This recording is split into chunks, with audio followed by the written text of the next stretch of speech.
And Michelle, you can, and then Sandra, if that's okay with you, all right?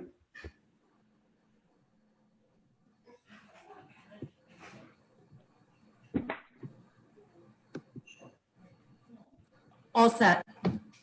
Thank you very much, Melody. Good evening, everyone.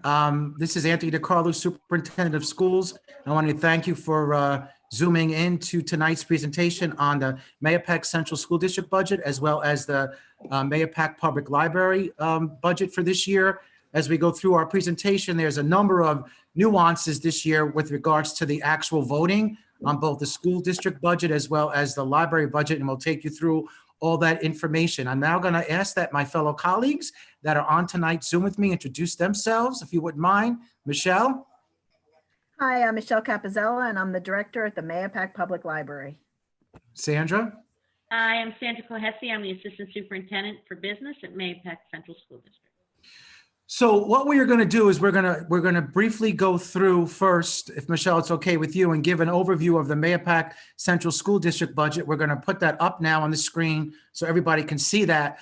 While that's happening, if along the way anybody has a question, I ask you that you email it to the district clerk. That's Larocca, LAROCCAM,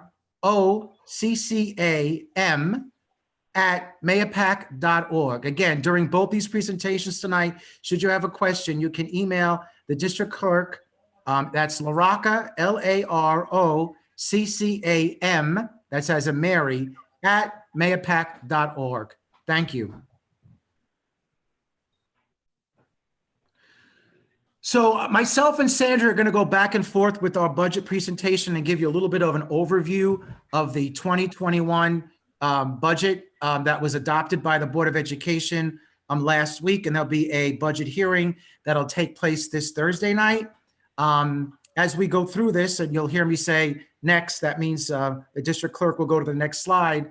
I want to share with you a little bit about what the budget is about, why we ask for the money that we ask for to be levied by your taxes, and the most important aspect of what we're doing, and Melody, if you continue to go on, really is to present a balanced budget to the community that allows us to continue to maintain the instructional and extracurricular programs that we begun to actually bring back to Mahopac in the last 3 years. As you are aware, we had the Great Recession back in 2009, and a lot of programs were lost in the district. And we've actually, over the last 3 years, started to bring some of those back. And what I really want to talk to the public about, and I hear this all the time, well, Mr. DiCarlo, the numbers have gone down in the school system, and how have you and the board made those adjustments? And I want everybody to clearly understand that since I took over the position of superintendent, I always talk about right-sizing the district. And what I mean by right-sizing, and it's in this year's budget, as people are retiring, we do not automatically fill positions. We fill positions based on the needs. You'll see in this year's budget, we did not fill through attrition approximately 7.8 positions. Last year, we got rid of a middle school team. So we just don't automatically put positions back in unless they are needed. And we're being very cautious of what the taxpayer can and cannot afford. So if we continue to go on, Melody.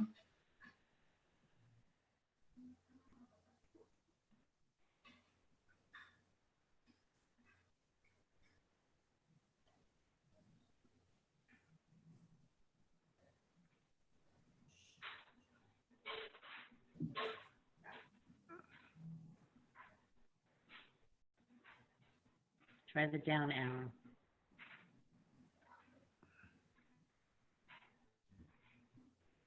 Anthony, I'm sorry, are you not seeing it? No, we're not. It still has the superintendent's recommendation. It's got the first slide on. It didn't go to the second slide.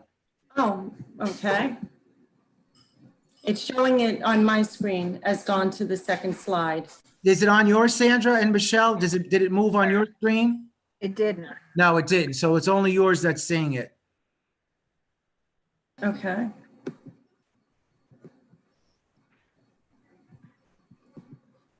Is that any better? No, it still hasn't turned over. No. Okay. What about that? Now it is. There you got it. So if you go to the next slide, because that's the one I just spoke about. Thank you. So one of the things that's important for everybody to understand is when I took over as superintendent of schools, I had expressed my concern to the Board of Education that the Mahopac Central School District needs to develop a strategic roadmap. And what that roadmap allows us to do, ladies and gentlemen, is to really hold me and the board accountable for certain things that we're looking to do over an extended period of time. In this case, 2018 to 2022. And what's important about that is it drives what we do each year in our budgets. So there are no surprises of what we're looking to do, how we are continuing to look at programs that we started, how we have certain needs to keep up with our facilities. And so the public better understands the why behind each year's budget and where those monies are going towards and to with regards to program, as well as to our students. And we adopted that roadmap about 1.5 years ago, and we continue to align what we do in our budget and how we spend our money to that strategic roadmap. Melody, if you can continue. And then you can see here, ladies and gentlemen, and this is on our website as well, and we're recording this. It talks to you a little bit about some of the things that we've done in the Mahopac Central School District, since 2018, and a lot of these different areas that are highlighted, we want to continue to be able to do.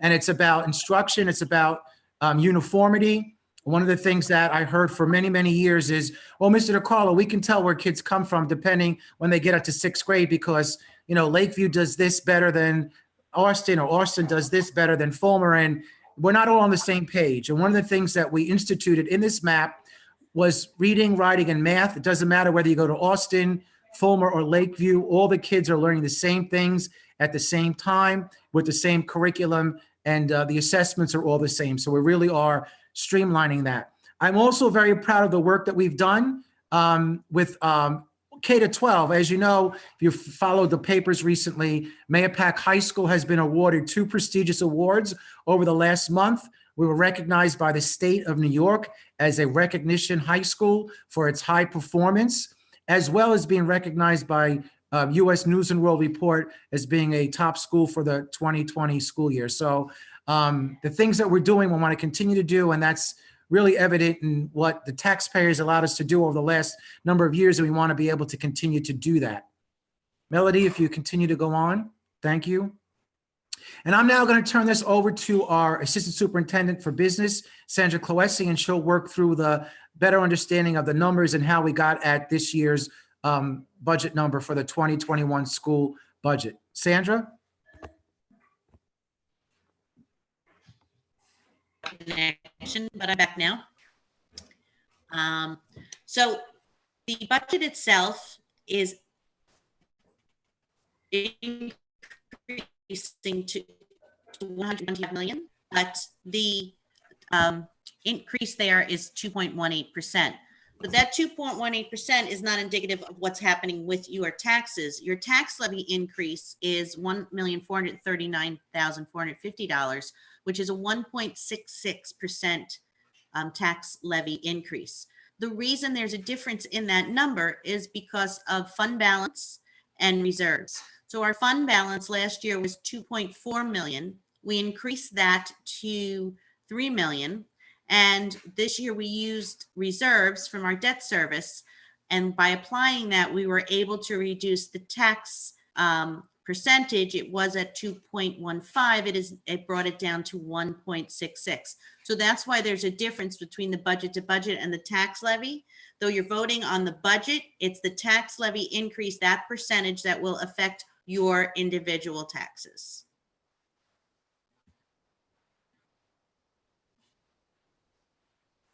Here you'll see our budgeted expenditures, again, going up to 125 million, and it's broken into 3 components: administrative, program, and capital. You'll see a small increase in the administrative budget.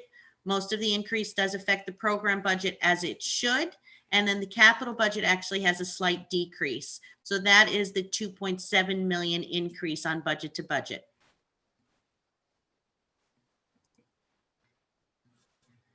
So here you see the matching revenue to the expenditures. The 125 million is also in revenue. It is comprised of state aid. Then we have miscellaneous, fund balance and reserves to come up with our total, and then our tax levy for our total. Our tax levy is again going up 1.66. Our fund balance and reserves increased by 41%, and that's by the amounts that we increased from last year to this year. Our miscellaneous revenue has gone down some, and that's partially due to interest income, which will be decreasing from this year to next year. And then our state aid. Now, part of our state aid, we have used the governor's proposal from April 1st, but in this year's budget, there are some uncertainty as to where that will go, as the governor has the ability during 4 different dates to reduce the state aid revenue dependent upon the revenues that the state receives. So while we are preparing this budget, we are trying to be very conservative because we're not only preparing for this year with what we know now, but we're preparing for this year with what may come, and then future years would be the same thing. So if we proposed a lesser of a tax levy, next year we start at that lesser place, and that just compounds year after year. And we do know that expenditures that are not within our control, such as retirements that the state gives us that information, will definitely increase. So we are looking at a long range plan, not necessarily just at the moment in time.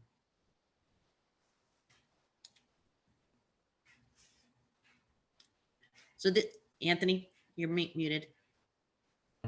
So this is a very important number because people always ask, okay, you know, Mr. DiCarlo, the percentage is the percentage, but tell me what the real dollars are per month based on, you know, the 1.66. And as you can see, assessed valuation of your house, if your house is assessed at $100,000, it's approximately $3 a month or $40 a year. Your house is assessed at $300,000, it's about $10 a month or $116 a year. If your house is assessed at $500,000, it's $16 a month or $194. And then in between, you can kind of figure out what that difference is. But I want everybody to look at the next line. Over the last 5 years, we're talking about a 0.91% increase and still being able to offer what I believe is a quality, high quality educational program, not just academically, but extracurricular and other activities that make Mahopac such a special place. What's important to understand about this, and I'm going to let Sandra talk about it, there's a lot of misinformation that is floating around in the public about the tax assessments and that the school district is not telling the truth, that it's, you know, it's more than 1.66. And I will let Sandra explain that. We know you got your tax assessments from the town over the last 2 weeks, but there's some misunderstanding with regards to it and how that impacts the school tax. Sandra, you want to explain that to the best of your ability? Sure. So also, so you know, we just released a letter regarding that. It'll be out on social media and then also goes through our school media to make sure to try and help people understand the assessments. So basically, when we're first creating this budget, we have to work off of 2019 assessments. So that's the number that we came up with a tax rate to come up with this information. Since then, there's a tentative roll for 2020, and that tentative roll shows an increase of approximately 4%.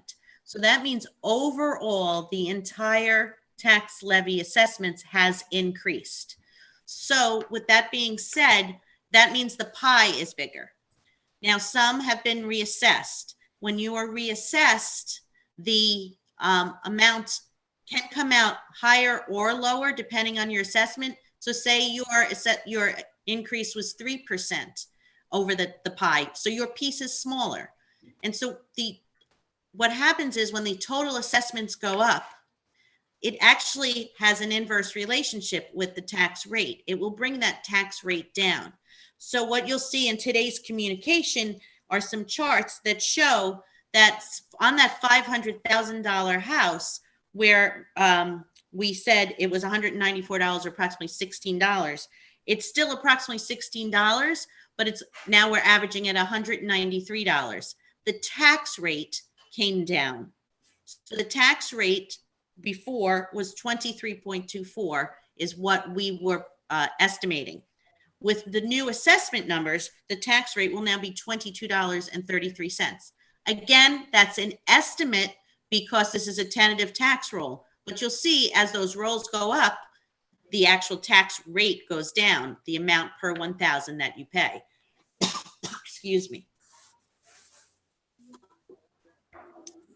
So even though your tax assessment went up, it doesn't mean you're going to pay more. We don't add the amount that your assessment went up to the tax levy to come to a new number. The tax levy increase is 1.66%. Thank you, Sandra. Melody, if you continue on. And then Sandra will talk to you a little bit about how we got to this number. Sandra? Yes. So when we first started this process, the tax levy was 2.96 increase.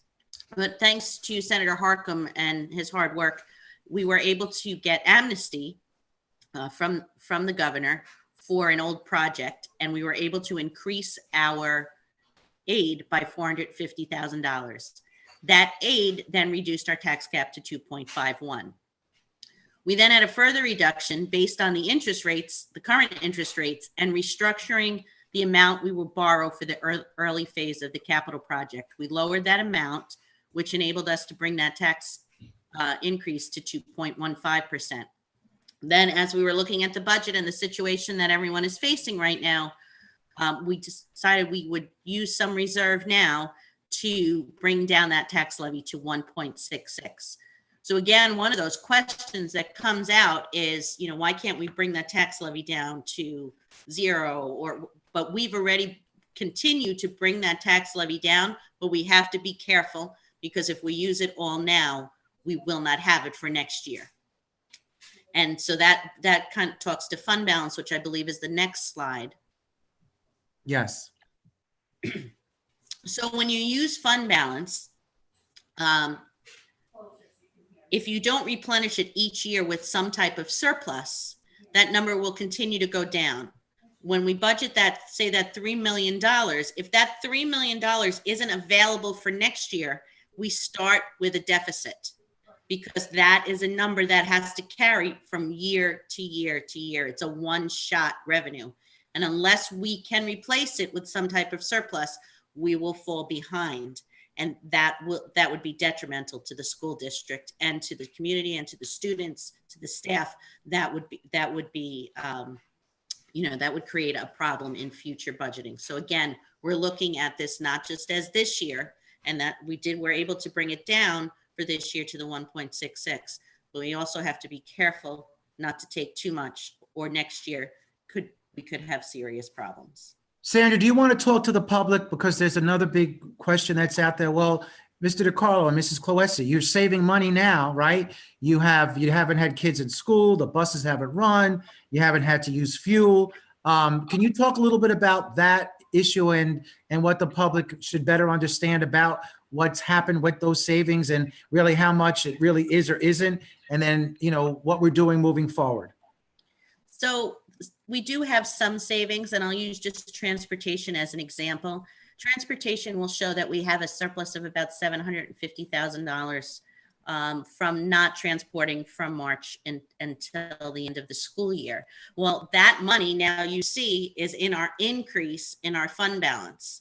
So we've increased that fund balance. But at the same time, I talked about interest rates going down. That interest was budgeted for this year at like $725,000. And next year, we're only budgeting at about $50,000 because the rates have plummeted back to where they were before. And so some of that we have savings, but then in other areas we need to be able to fill in. So we have used some of that per se, but we also have to build the budget around that other piece of that has been reduced. So again, we're trying to be conservative when we do all of this. Just remember, and this is because this is the governor who told us we had to do this, and we are paying our staff, and our staff and benefits is 80% of our budget. So yes, there may not be, say, overtime being paid, but that's a small portion compared to the regular salaries. So our savings is not as great as you think it would turn out to be. So, but we're being conservative because we're looking at not just this year, but we have to look at that multi-year plan to make sure that the district stays solvent and we're able to educate our children. Thank you, Sandra. And the next slide talks to you a little bit about what you've been talking about. And this is really, really important, everybody, because during the course of the year, which is now, well, we thought April 30th was going to be our first look at the state reduction. We were then told May 15th. And then the governor said, well, I'm not going to be able to pay teachers, firefighters, nurses unless the federal government bails us out. So the next look-in period would be June 30th. After that, December 31st, and then March 31st. So it's really important to understand that we could get anywhere, and he's saying anywhere up to the possibility of a 20% cut in state aid. For Mahopac, that's a $4 million cut. And you can all understand what $4 million is and what we're talking about. We're talking about staff. We're talking about class size. We're talking about somewhere we don't want to have to go. And so to the best of our ability, we're trying to make sure that we don't have to feel the impact as it may be as drastic as that 20%. Sandra, you want to talk further about what that may look like? Not just the 20% over the course of the year, but what a contingency budget would look like if our budget goes down on June 9th. Yes. So if the budget goes down on June 9th, that we will need to cut $1.4 million from our budget. Again, the things that will be impacted are the same things. They could be class sizes. It can be extracurricular activities. It will also impact the community and field usage, because there are certain things that we will have to do by law financially. Anyone who wants to use our property, we will have to have certain rates that must be applied, because the district cannot incur any cost for the use of our community from any outside. And that includes our, as much as it goes straight down to our parent teacher organizations. So I have lived through a contingency budget as a parent and a community member, and I could say that it's quite painful. And the people that are really affected are the students and the community.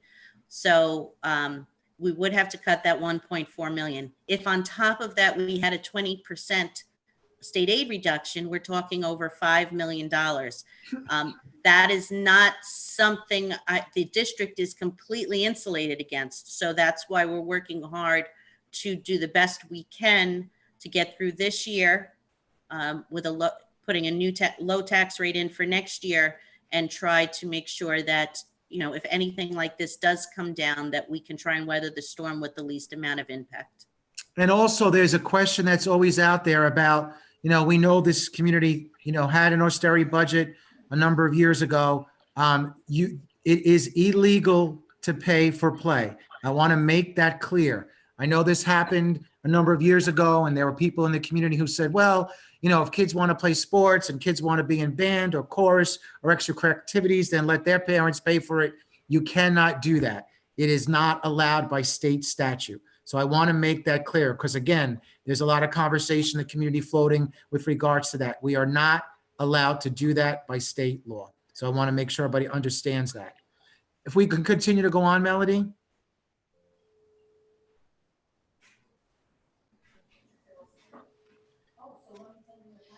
And then, of course, this here a little bit talks about, again, the fund balance and what we're using. It's kind of a synopsis of how we've used it. And, we want to make sure that we're not just watching out for the district and what we can look at this year, but in subsequent years. And that's another, slide on what that may look like. Melody? This is, again, the property assessment. I think Sandra did a really good job of explaining it. There's some further explanation here that we were given by the town. You can take a look at that. We can go on, Melody. Thank you. And then we talked about this just now, the reduction of a contingency budget, which is $439,450. And then that would impact, as Sandra said, academics, arts, athletic programs, and our use of facilities. And here is the proposed budget. So let's talk about what this is going to look like in the next couple of weeks. So as you're aware, and the governor decided that during the budget process this year, which would have actually normally taken place last Tuesday, that this year the budgets were going to be decided by mail-in ballots. And with that being said, we're in the process, and I believe they're starting to go out today. Am I correct, Sandra? I think they were going to be mailed today or tomorrow. They Yeah, should be so out. you should be expecting them within the next couple of days. In that information, you will see on there, the proposition one, which is the school board budget, and then on it, you will also see positions for our school trustees. There are 3 positions that are up this year. Those positions are Leslie Mancuso's spot, Mark O'Connor's spot, and Mike Simone's spot. Both Leslie and Mark are not running. Mike Simone is running.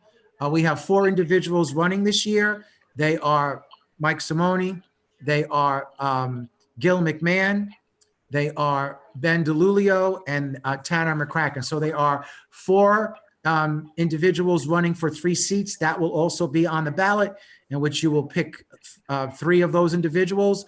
And then on the flip side of the ballot, which Michelle will talk to you about in a little while, you will have the library proposition also. The governor decided this year to do them both collectively together. That's a number of big differences, right? That they're mail-in ballots. Not only are they mail-in ballots, but they're going to be the proposition for the school board vote budget for this year, as well as the library vote. They will be on that same ballot. What's really important, everybody, is to understand the following. As these ballots come in, we are strongly suggesting that you take a look at it. Any information that you need clarified, you can look on our websites, but try to get them in. The post office cannot guarantee, and this is not me making this up, this was in a Low HUD article last week. The post office is saying, if you get it in by June 2nd, we're pretty sure we could get it to the district by 5 p.m. the following week. If it's after June 2nd, we can't guarantee that. So if it comes to be the 4th, 5th, and 6th, and you're like, oh my God, something came up, I totally forgot about it, you can drop the ballot off on June 9th from 9 a.m. to 5 p.m. at Mahopac High School. In that front guard booth, there will be somebody there to take your vote. Okay, so that's really important to understand. It's a brave new world for all of us. We're trying to do this as smoothly as we can. And we want everybody to understand that. I think we lost the slide. Melody, it clicked out. Thank you. Okay, if we go on, continue to go on, Melody. And it talks about June 9th, school budget vote, and the board elections. So that is our presentation. Again, before I turn it over to Michelle from the library, should you have any questions, again, you can email them to LaRocca, that's LAROCCAM @mahopac.org. Thank you. Michelle, back to you. Thank you very much. So our budget is actually much less complicated than yours. It is, what do you call it? We're keeping our budget at a 0% increase. There will be no staff raises. I'm glad that you mentioned about staffing, because it's important to know that we don't just automatically rehire staff every time somebody leaves. I mean, we're very lucky that we don't have a lot of turnover, but when people do leave, we do a little bit of reorganization within the staffing that we have, so we don't automatically hire somebody else. And actually, since I've been here, we've eliminated 4 positions that we don't ever plan to hire again. We are under the tax cap. We do work within the tax cap, and so we are under the tax cap. We do have savings as well, but we usually use that. What happens with our budget is between the time the taxes are collected and between the time that we get our money. Usually our budget year ends in July, so July 1st starts our new budget year. We usually don't get the first check from the school district until October actually. So between July and October, we are working on our savings. That's what we use to pay for, our operating between those 2 times. So we do have a fund balance that we use during those times, which we replenish for the next fiscal year. We have 3 trustees who are running, Eugene Bosch, Irene Cassetta, and Stephen Baranowski. they'll be on the ballot. Our budget during this whole time, I mean, this, as you said, this is an unprecedented time. There's nothing really could have prepared us for this. I've been in libraries for 36 years and I've never experienced anything like this. So during this time, it's very uncertain. Usually I feel like I have a good handle on the budget, but we've been doing a lot of different things. You know, it's a lot about reorganizing the budget. You know, we have a lot of money that's going into personal protective equipment, disinfectant, like library cleaning supplies. There's a lot more that's going into that line item than we've ever used in the past.